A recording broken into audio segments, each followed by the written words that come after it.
Un écart de croissance va se faire par un écart par rapport aux normes de référence et peuvent révéler des situations à risque de pathologie chez le fœtus. La macrosomie est définie par une biométrie fœtale au-dessus de 2 ou 3 écarts types. En réalité, pour réellement parler de macrosomie, ou d'hypotrophie d'ailleurs, on se base sur 3 DS. Mais à partir de 3 DS, ça va quand même alerter. Il va y avoir un drapeau rouge. On va quand même surveiller aux différentes on va faire d'autres échographies rapprochées pour voir si cette macrosomie se confirme, ça augmente, s'aggrave et bascule de 2 à 3 pour parler de réellement macrosomie fœtale. Elle doit être harmonieuse, concerner l'ensemble du fœtus, ou asymétrique. Asymétrique dans les deux sens, c'est-à-dire être plutôt tronc, concerner le tronc, ou à l'inverse, quand on dit asymétrique, c'est réellement concerner un hémi-corps. Là encore, il y a des syndromes génétiques dans lesquels il y a des hémi-hypertrophies corporelles qui sont connues. Donc il faut définir cette biométrie fœtale en harmonieuse ou symétrique ou asymétrique pour pouvoir reconnaître et faire le bilan correct d'entités pathologiques qui vont avec. La première cause, et celle que vous devez connaître, c'est celle du diabète maternel. La première et la seule cause que vous devez connaître en termes de génétique, c'est le syndrome de Backus-Wiemann. Anomalie de méthylation en 11p13, qui va entraîner non seulement une avance naturelle, mais d'autres signes à l'échographie qui vont permettre de reconnaître ce syndrome, comme une macroglossie notamment, et un omphalocèle.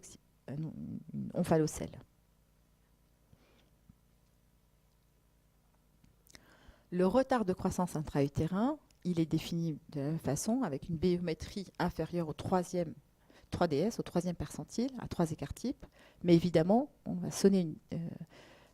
va tirer la sonnette d'alarme quand on dépiste une croissance qui est à moins 2 DS.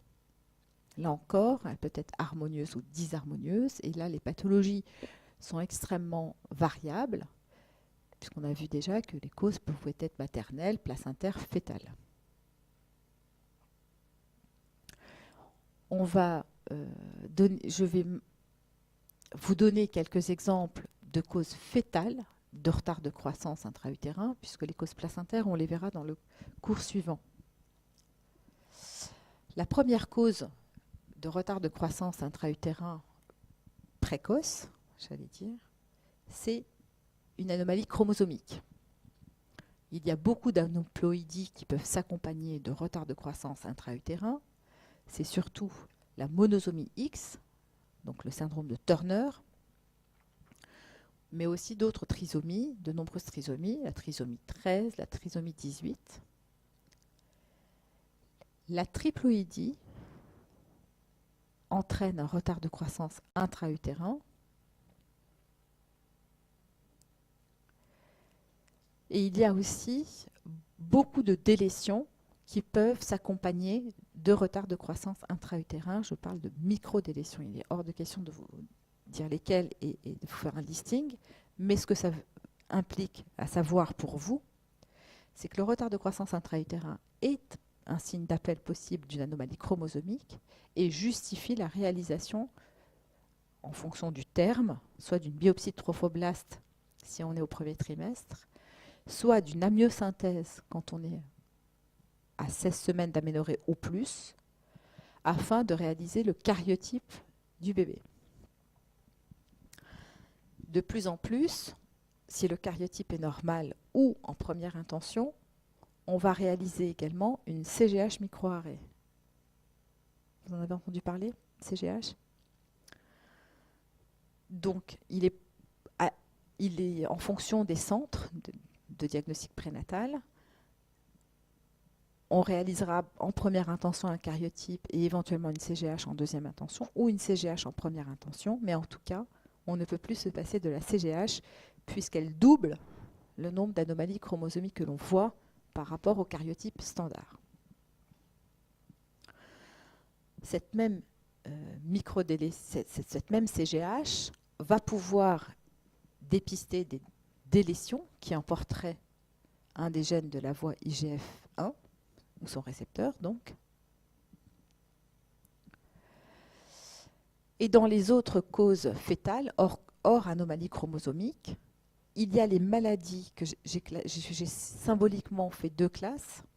Celles qui concernent une anomalie de la croissance osseuse, donc une chondrodysplasie, on appelle ça une chondrodysplasie, et dont on va voir soit à l'échographie, soit aux autres imageries qu'on va pouvoir faire, notamment un scanner 3D, 3 dimensions, des anomalies squelettiques osseuses qui vont souvent permettre de faire un diagnostic, qui sont en général isolées, c'est-à-dire c'est une pathologie de l'os qui entraîne un retard de croissance intra-utérin. Et puis, il y a le retard de croissance intra-utérin qui peut rentrer dans le cadre d'un syndrome malformatif plus général. Et je vais vous en donner un exemple. Donc pour les ostéochondrodysplasies, c'est celles qui sont, certaines d'entre elles peuvent être dépistées dès le premier trimestre, et je vais vous montrer quelques exemples. Eh bien non, on va commencer par la carence en cholestérol. Je ne vois pas la diapositive suivante là. Ça ne marche pas. Donc, on va commencer juste par cet exemple ici de carence en cholestérol qui entraîne le syndrome de Smith-Lemie-Opitz. Pourquoi ? Parce que c'est un exemple extrêmement intéressant, ce syndrome de cause génétique, donc c'est une maladie génétique, qui entraîne un défaut métabolique, et ce défaut métabolique va non seulement expliquer le retard de croissance, c'est un déficit, en fait, ce syndrome-là qui s'appelle Smith-Lemie-Opitz, est dû à une mutation récessive dans un gène qui s'appelle déhydrocholestérol réductase 7, qui est en fait la dernière enzyme de l'étape de synthèse du cholestérol. Donc quand on a une mutation homozygote sur ce gène, on ne fabrique pas ou beaucoup moins de cholestérol. On peut faire le diagnostic en dosant le cholestérol chez le fœtus, même dans le liquide amniotique. Et donc non seulement ça va être responsable d'un retard de croissance intra-utérin, qui est le premier signe d'appel avec une microcéphalie, mais aussi d'autres malformations, et vous allez voir pourquoi. C'est le lien qui est intéressant. Ces autres malformations sont, comme vous pouvez le voir ici, une polydactylie. Vous voyez qu'ici, il y a 6 doigts et une hexadactylie. Des anomalies urogénitales, avec souvent un hypospade ou un micropénis. Une dysmorphie, il peut y avoir des anomalies cardiaques, il peut y avoir des anomalies cérébrales du système nerveux central. Donc, qu'est-ce qu'on sait sur le cholestérol ? On sait que quand il y en a trop, c'est pas bon. Voilà, le message est bien passé. Mais il faut savoir que le cholestérol est indispensable pour le développement du fœtus, notamment lors de l'organogénèse. Et un des exemples que l'on connaît bien de lien entre cholestérol et développement, c'est que le cholestérol est indispensable pour la voie de signalisation majeure du développement de Sonic Hedgehog, puisqu'il permet son clivage, et si cette protéine n'est pas clivée, elle n'est pas active, et elle est clivée par le cholestérol. Je crois que je vous l'ai déjà donné comme exemple à un cours précédent. Qu'est-ce qu'avait démontré M. Roux en 1980 ? C'est que quand on inhibait la synthèse de cholestérol chez des rats, ça entraînait un retard de croissance, mais surtout une malformation cérébrale. Et du coup, on a eu, bien des années après, le modèle humain de ça, avec des mutations dans le gène des hydrocholestérol réductase qui peuvent également entraîner une holoprosencéphalie. Et on connaissait déjà, on avait déjà l'explication, puisqu'on savait que l'inhibition de la synthèse de cholestérol donnait déjà une holoprosencéphalie chez les rats. Donc cette voie de signalisation, ici, sonique qui est clivée par le cholestérol, va, si cette voie n'est pas activée, donc c'est toute cette voie-là qui est déficiente, et il y a d'autres gènes dans cette voie de signalisation qui, lorsqu'ils sont interrompus, vont donner des anomalies similaires à celles du Smith-Lemie-Opitz. C'est un autre syndrome qui est ici dû à une mutation dans ce gène-là. Vous voyez qu'il y a aussi une polydactylie et des anomalies cérébrales. Donc, ce qui était intéressant dans cet exemple, c'est qu'on vous montre à la fois la carence en cholestérol, ce que ça peut donner. C'est une cause métabolique, mais c'est à la fois une cause métabolique qui va agir sur une voie de signalisation du développement, qui explique pourquoi ces fœtus présentent ces malformations. Et on passe cette fois-ci aux causes osseuses fœtales. Donc, il y a des maladies du fœtus qui vont donner un retard de croissance intra-utérin sévère, dépisté au premier trimestre. Comme la dysplasie campoménique, c'est la plus fréquente. Et vous voyez ici que ce retard de croissance intra-utérin va s'accompagner d'anomalies osseuses à type de dysplasie.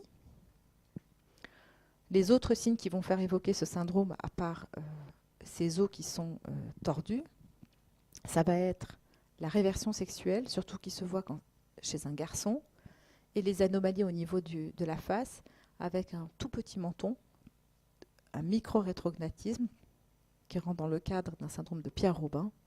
Et cette association évoque une mutation du gène SOX9. Quand on confirme ce diagnostic, c'est rassurant pour le couple puisque en général, ces mutations surviennent de façon accidentelle et les parents n'en sont pas porteurs, ce qui est rassurant pour les grossesses suivantes. Deuxième cause en termes de fréquence des retards de croissance intra-utérin précoce, le nanisme thanatophore. Le nanisme thanatophore, c'est un nanisme létal, incompatible avec la survie. Et si vous voyez ici donc, ce fœtus, il a une platyspondylie, les vertèbres sont aplaties. Il y a d'autres signes radiologiques qui permettent de faire le diagnostic, mais si vous regardez ce fœtus, comme ça, intuitivement, même sans être généticien ni dysmorphologiste, vous voyez que ça ressemble quand même à ce que vous connaissez classiquement du nanisme. Point, les nains. Donc ça ressemble avec la macrocéphalie, le thorax qui est court et étroit. Et en effet, ce nanisme thanatophore est dû au même, qui est létal, cette forme-là qui est létale, est due à des mutations dans le même gène que le gène du nanisme non létal, FGFR3. Donc c'est la forme létale du nanisme.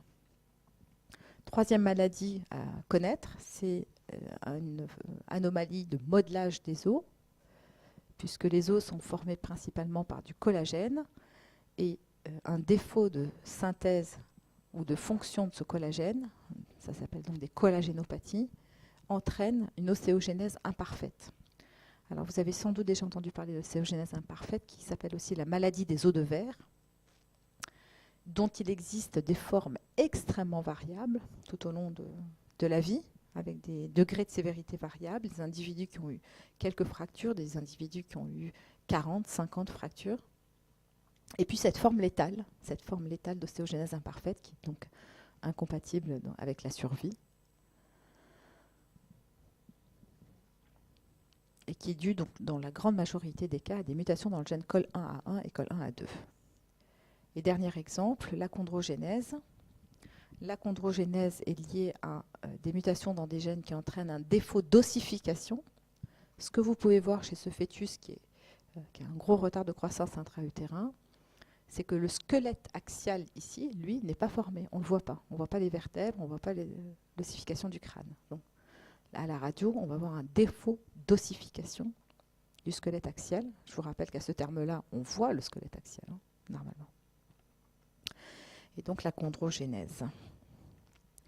Donc au total, la croissance fœtale dépend de plein de facteurs et multifactorielle. Elle peut être due à des facteurs maternels, placentaires, fœtaux ou des causes exogènes. Et que tout écart de croissance va être un signe d'appel qui va entraîner une surveillance et des explorations qui doivent comprendre au minimum un cariotype et une CGH, si le couple le souhaite.